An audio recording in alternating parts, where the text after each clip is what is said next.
Ndugu yangu msikilizaji, bonga ya leo na bonga ya simulizi kali ni mpya kabisa, inaitwa Mapenzi Mateso. Ndio kwanza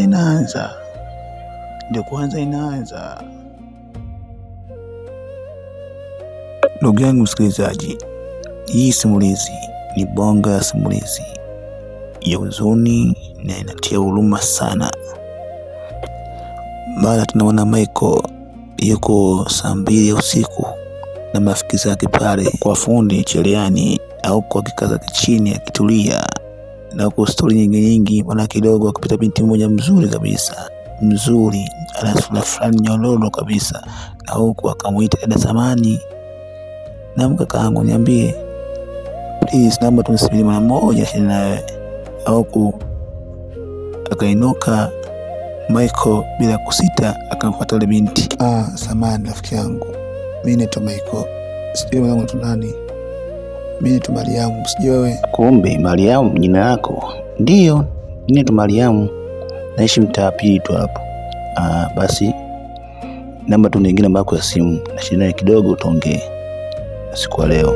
Unaonaje? Na huku wakaambiwa Michael, mimi sina simu, natumia simu ya Maza. Basi nigie namba zako nafuta kucheki. Na pia ndakupa za kwangu ili usipige mpaka pale nikwambie upige. Sawa, na shida. Na huku Michael akifurahi kichizi. Ndugu yangu msikilizaji, ukiwa ndio wewe ni Michael, alafu umepewa namba ya simu, alafu hujui kama namba yenyewe hii ni OG au ni fake.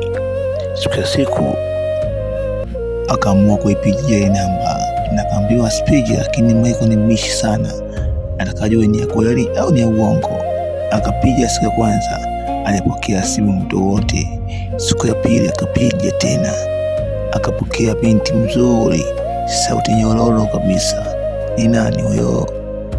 Ni Mariamu. Na huko akamwambia wewe nani? Mimi Michael. Wewe ni Michael? Okay, basi usijali hilo swala.